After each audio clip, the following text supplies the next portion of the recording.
감사합니다. 성취될 하나님의 말씀 신약성경 마태복음 22장 41절부터 46절까지 말씀입니다.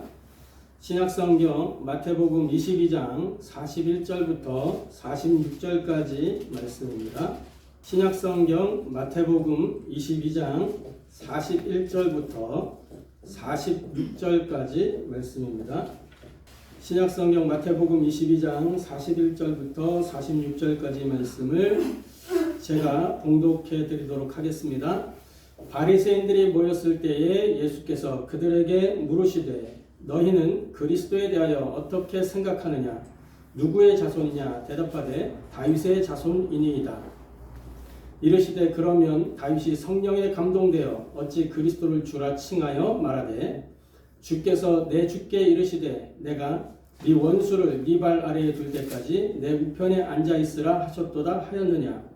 다윗이 그리스도를 주라 칭하였은즉 어찌 그의 자손이 되겠느냐 하시니 한마디도 능히 대답하는 자가 없고 그날부터 감히 그에게 묻는 자도 없더라. 아멘. 이는 살아계신 하나님의 말씀입니다. 아멘.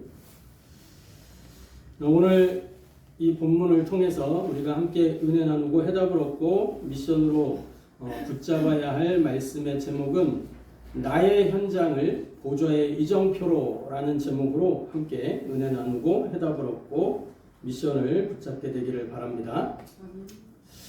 먼저 우리 신앙 고백하도록 하겠습니다. 예수는 그리스도, 우리는 하나님의 자녀. 그러므로 모든 문제 끝. 마귀야 가라. 남은 인생 하나님 영광을 위하여.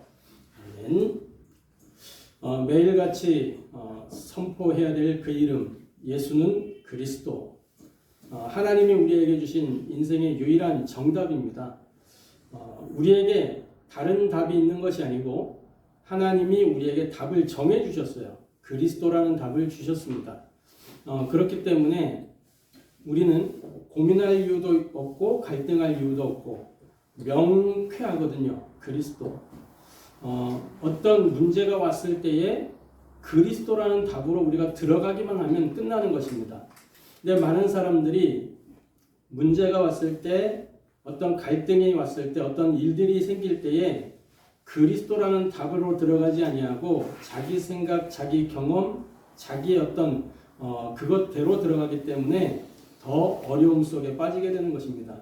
우리는 이 하나님이 주신 정답 그리스도를 가지고 내가 누구인지 늘 확인하면서 하나님 자녀라는 신분과 권세, 또 우리에게 주신 하늘나라의 배경을 가지고 이 땅에 사는 동안 그리스도의 증인으로 사는 것입니다. 왜 그러냐? 저와 여러분은 이미 모든 문제가 다 끝난 사람들이에요. 과거는 이미 종결됐고 현재는 해결되었고 미래는 완결되었습니다. 그래서 이 땅에 사는 동안 다른 고민할 게 없고 영적 싸움 하나 바르게 싸우면 되는 거예요. 영적 싸움. 마귀는 눈에 안 보이기 때문에 우리가 육신을 가지고 이 땅에 살아가는 동안 속기가 쉽습니다.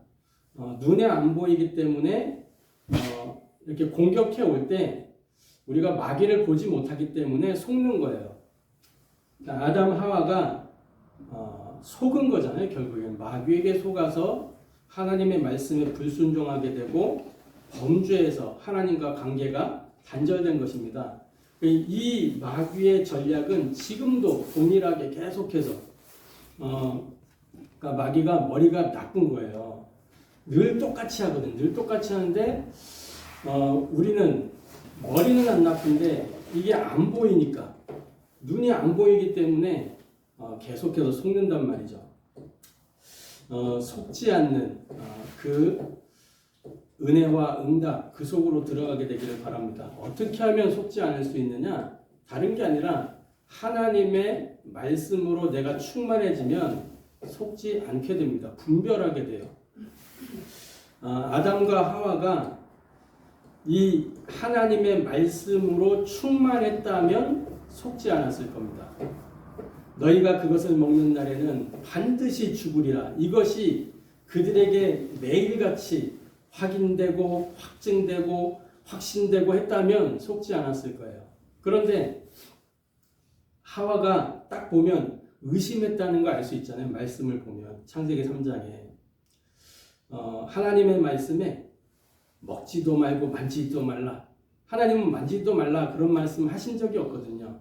자기가 그거를 추가한 거예요. 물론 하나님 말씀을 지키고 싶었으니까 그랬겠죠. 그런데 결정적인 거를 놓치고 있었다니까요. 죽을까 하노라. 정령 죽으리라 그랬는데 반드시 죽으리라 그랬는데 죽을까 하노라. 그래서 결국에는 마귀에게 속아서 하나님을 떠나게 된 거죠. 그래서 우리는 이 땅에 사는 동안 영적 싸움을 끊임없이 해야 되는 것입니다. 근데 이 싸움은 힘든 싸움이 아니에요, 사실상. 왜냐? 예수님이 십자가에서 못 박혀 피 흘려 죽으시고 부활하심으로 이 싸움은 이미 이긴 싸움이에요. 그래서 이긴 싸움의 그 현장에 승리의 깃발만 꽂으면 되는 것입니다. 우리 깃발을 꽂아야 되는데 그 깃발을 들고 자꾸 돌아다니고만 있는 거예요. 돌아다니고 어디다 꽂아야 될지를 몰라.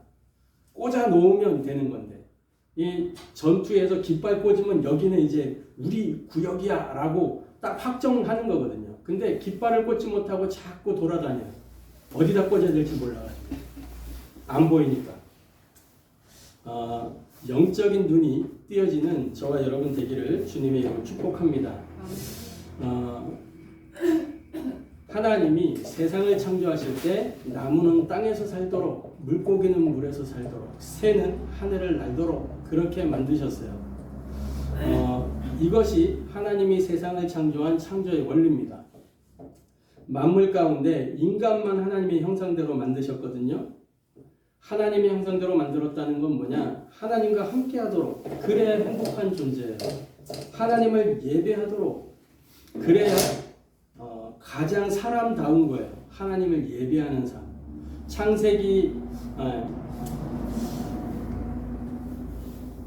하나님이 이 사람을 창조하실 때 창세기 2장 7절에 보면 사람을 땅의 흙으로 빚으시고 그 코에 생기를 불어넣으셨어요. 생기를. 이 생기가 있어야 사람이에요. 그런데 이 생기가 창세기 3장 사건으로 인해서 사라졌다니까요. 그때부터 인간은 사람이 아닌 거예요. 영이 죽어버렸어요. 영이 없는 육만 있는 그 인간은 엄밀히 말하면 이거 어디 다른 데 가서 막 얘기하면 안 돼요. 엄밀히 말하면 짐승이라니까. 그잖아요. 그러니까 불신자들이 이야기해 우리는 원숭이에서 진화됐다라고 얘기해요. 하나님의 형상이 없으니 뭐 동물이라면 동물, 짐승이라면. 그래서 세상에서 돌아가는 일들을 잘 한번 보시기 바랍니다. 사람다운 일이 있는가? 없어요. 사람다움이 세상에서 볼 수가 없다니까요. 사람이 사람을 공격하고 사람이 사람을 죽이고 사람이 사람을 해롭게 만들고 그게 어디서 일어나는 일들이죠? 저기 아마존 같은 데서 이 짐승들의 세계에서 일어나는 일이에요.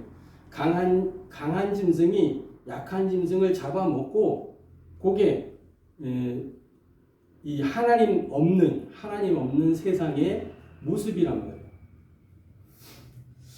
저와 여러분은 그렇게 사는 존재들이 아닙니다. 하나님의 형상을 가지고 하나님을 예배하며 하나님을 찬양하며 하나님과 함께 사람과 더불어 살도록 지어진 존재들이란 말이죠. 그래서 그 원래 인간의 축복을 우리가 회복해야 되는 거예요. 원래 인간의 축복. 마귀로 말미암아 범죄하여 하나님을 떠난 인생이 그때로부터 창세기 3장의 그때로부터 온갖 불행, 저주, 재앙, 고통, 다시 말해 운명적 저주 이 속에 휩싸여서 그 문제를 해결할 수 없는 상태가 되었단 말이죠. 인간의 그 노력으로 인간의 어떤 능력으로 이 영적인 문제가 해결되지 못한단 말이에요. 뿐만 아니라 이 땅에서 고통 속에 살다가 죽음을 맞이하게 되고 그리고 심판을 받게 되는 거죠. 키에르 케고르라고 하는 철학자는 이런 말을 했습니다. 인생은 불안이라는 열차를 타고 절망이라는 터널을 지나서 죽음이라는 종착역에 이르는 것이다 라고 얘기를 했어요. 키에르 케고르가 세상을 잘 본 거죠. 하나님 떠난 인생을 잘 본 거예요. 불안이라는 열차를 타고 절망 속에서 절망을 지나 죽음을 향해 가는 그 인생, 그게 하나님 없는 인생의 모습입니다. 근데 저와 여러분, 이 불안의 열차에서 희망으로, 소망으로 갈아탄 사람들이에요. 심판에 이르지 않고 사망에서 생명으로 옮겨진 존재들, 그게 저와 여러분입니다. 무엇으로 말미암아요? 누구로 말미암아? 그리스도로 말미암아. 죄와 저주를 해결하시고 사탄의 일을 멸하시고 하나님 만나는 길을 열어주신 참된 왕이요 참된 제사장이요 참된 선지자가 되신 그리스도, 그분이 내 인생의 참된 승리자요 참된 해방자요 참된 인도자가 되신 것입니다. 그래서 이 그리스도를 만난 그 사람은 하나님의 자녀요. 하나님이 그 인생 속에 함께 하시면서 그를 인도하시고 그 삶에 역사하시고 그 배경이 하나님의 나라예요. 이것이 우리가 누려야 되는 복음입니다. 하나님의 복음. 예수는 그리스도. 이 축복을 날마다 누리게 되기를 축복합니다. 이 복음이 나의 복음이 되어야 이 하나님 만나는 길 되신 그리스도, 죄와 저주에서 해방을 주신 그리스도, 사탄의 일을 멸하신 그리스도가 나의 그리스도가 되어야 나의 현장이 보좌의 이정표가 되는 것입니다. 오늘 본문에 보면 바리새인들이 예수님한테 질문을 해요. 그런데 그 질문에 대하여 예수님이 어떤 많은 것들을 얘기하신 게 아니고 한마디로 딱 그 질문의 의도를 깨트리시고 그 사람들이 답할 수 없는 그 답을 내놓으신 것입니다. 이 바리새인들은 어떤 사람들입니까? 바리새인들은 성경을 잘 알고 있어요. 그리고 굉장히 열심히 특심인 사람들이에요. 성경을 깊이 연구하고 뭐 요즘 우리 말로 하면 한 성경을 100독, 200독 하고 막 이런 나 성경 100독 했어 이렇게 이야기하는 사람들이 있던데 저는 부끄럽지만 아직도 제 나이만큼도 못 읽었어요, 성경을.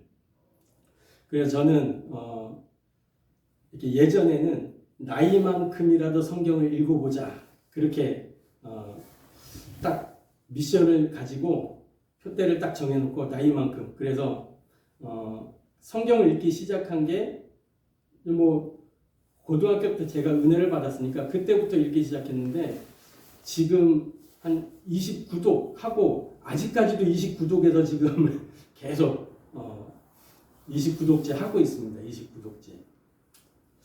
나이만큼 읽으려면 아직 한참 남았는데 근데 주변에 어떤 사람들은 막 100독, 200독 했대요.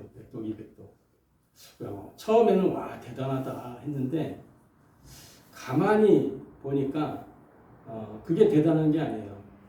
100독, 200독 한 거하고 내가 구원의 축복을 누리는 거하고는 전혀 상관이 없다는 거 알게 됐거든요.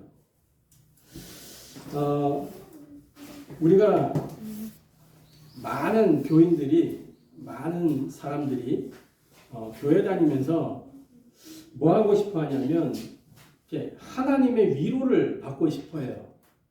위로받는 거는 좋아하는데 어떤 모습이 있냐? 하나님이 그 삶에 개입해서 그를 다스리고 통치하는 그거는 굉장히 부담스러워합니다. 하나님의 통치를. 도움받고 싶어 하지만 매일 매시 매사에 있어서 하나님께 결정권을 내어드리지는 않아요. 그게 오늘날 신앙생활을 하고 있는 교인들의 모습입니다. 근데 그게 바리새인들과 같은 모습이에요. 바리새인들은 말씀을 연구하고 말씀을 깊이 안다고 자부하는 사람들이에요. 그런데 그 사람들에게 있어서 모든 결정권은 하나님께 있지 않았어요. 똑같은 모습이었습니다. 그러한 바리새인들에게 너희는 그리스도를 어떻게 생각하느냐? 예수님이 질문하신 거예요. 그때 아무도 대답을 못한 거죠. 저와 여러분이 그리스도이신 예수님을 주로 모실 때 우리의 현장은 보좌의 이정표가 되어지게 되어 있습니다. 그래서 자, 오늘 이 본문 속에 보면은 이렇게 되어 있죠. 마태복음 22장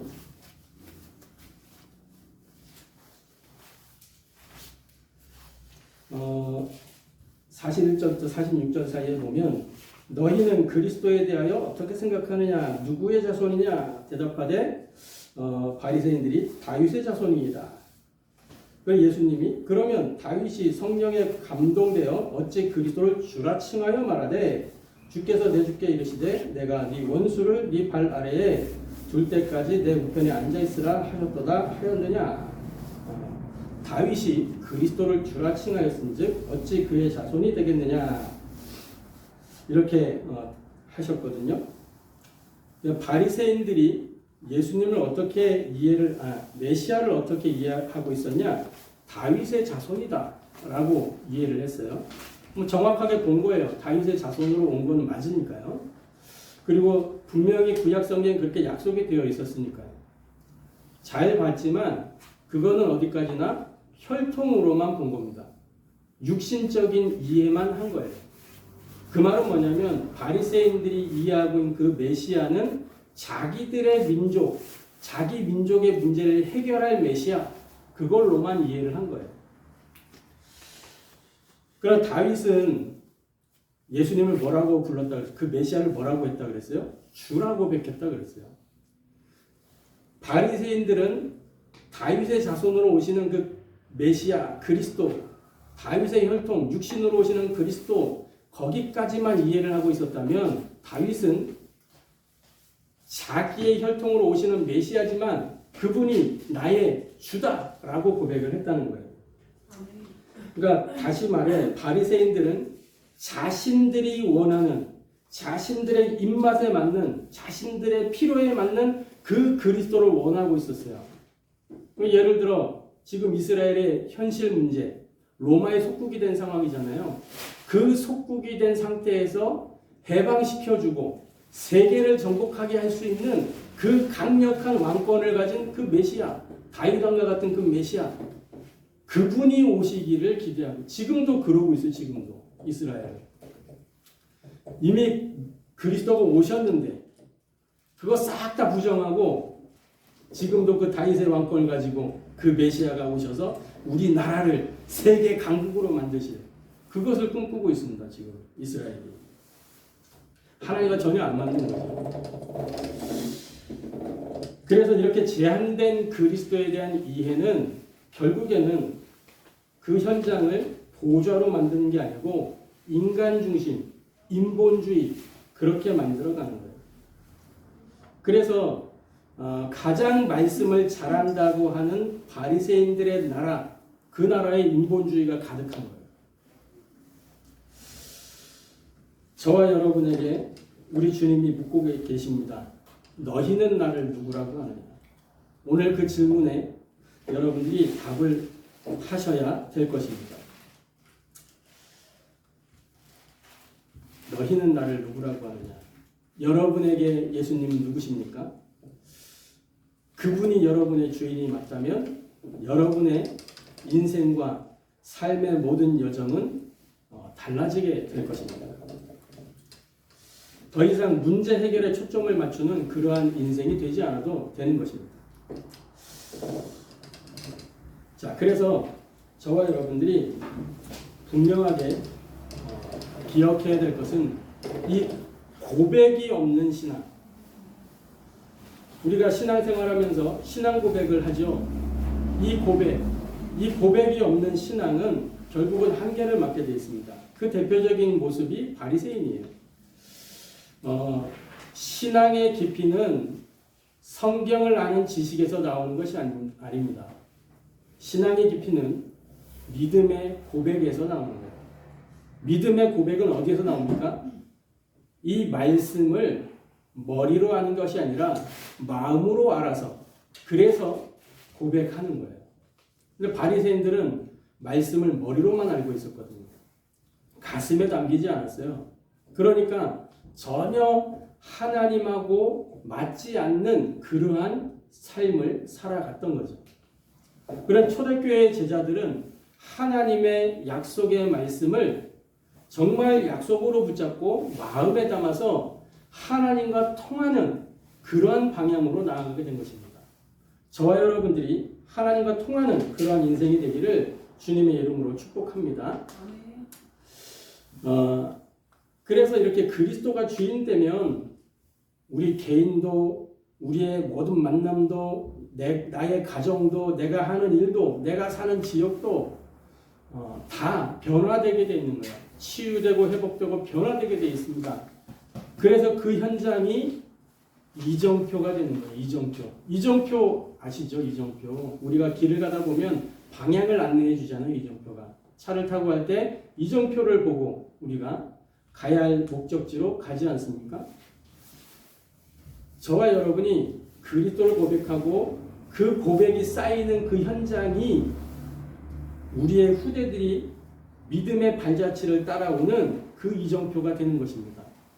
우리의 가정이 그러한 믿음의 고백 안에서 그 이정표가 되는 거예요. 그래서 저와 여러분이 있는 모든 곳에 고백하시기 바랍니다. 늘 주는 그리스도시요 살아계신 하나님의 아들이십니다. 예수만이 나의 주이십니다. 이 고백이 모든 현장 속에 가는 곳곳마다 되어지시기를 주님의 이름으로 축복합니다. 그 자리에 하나님이 약속하셨잖아요. 우리 주님이 약속하셨어요. 그 자리에 내가 내 교회를 세우리니. 그래서 그 고백이 있는 곳마다 교회가 되어지는 거예요. 이정표가 되어지는 거예요. 이정표. 믿음의 이정표. 누구든지 그 길로 오면 제자화 되어지게 되어 있는 것입니다. 그 길로 오면 성령 인도의 흐름 속으로 같이 들어가게 되어 있는 거예요. 저와 여러분의 모든 현장이 이러한 치유되고 회복되고 변화되는 그러한 현장이 되기를 주님의 이름으로 축복합니다. 그래서 나의 작은 고백이 보좌의 이정표입니다. 바리새인들은 예수님의 질문에 답을 하지 못하고 침묵했어요. 왜냐? 그들에게 그 답이 없기 때문에 답을 할 수가 없는 거죠. 답을 갖고 있지 못하니까. 예수님은 어떤 분이십니까? 예수님은 그리스도로 이 땅에 오셨어요. 다윗의 자손으로 오셨죠. 확실한 인성을 100% 갖고 계신 분이에요. 인성 100%. 그러니까 우리와 똑같은 사람의 형상만 가지고 있는 게 아니라 예수님이 식사도 하시고 예수님이 조금 민망하지만 화장실도 가시고 똑같은 완벽한 100%의 인간. 그래서 우리가 당해야 되는 모든 재앙, 저주, 운명적 이 고통 이러한 모든 것들을 예수님이 다 그 몸에 지신 것입니다. 사람을 구원해야 되기 때문에 사람의 모습으로 이 땅에 오셨어요. 그런데 모습만 하고 온 게 아니라 모든 것을 우리와 똑같은 그러한 사람으로 이 땅에 오신 것입니다. 그러나 그 그리스도는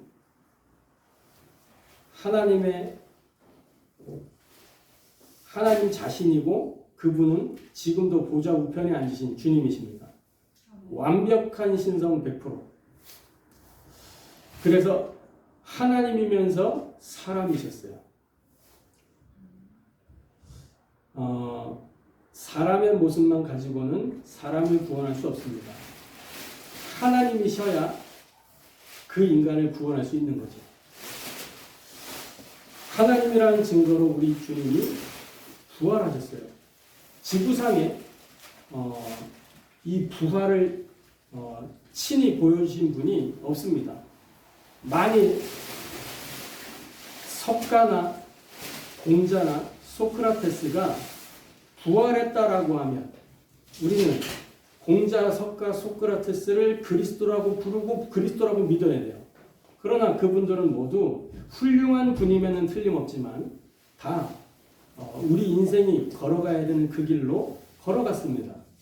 죽음 속으로 들어갔고 아직까지 살아나지 않았어요. 그러나 우리 주님은 친히 죽음 속으로 들어가시고 마귀를 멸하셔서 부활하셨습니다.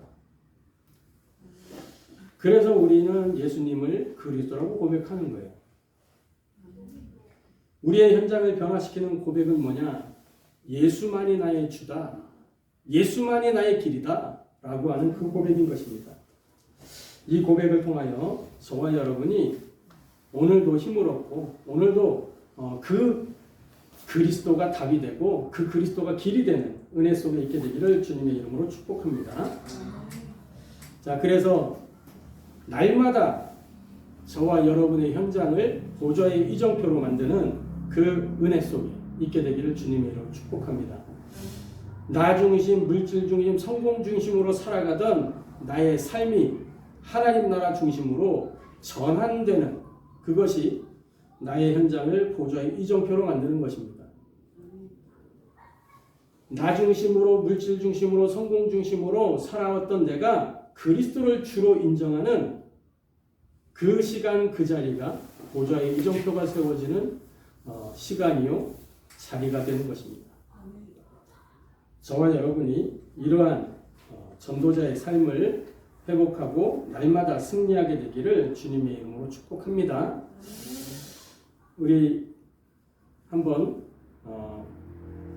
앞뒤로 또 좌우로 인사하겠습니다. 나의 현장을 보좌의 이정표로 만듭시다. 나의 현장을 보좌의 이정표로 만듭시다.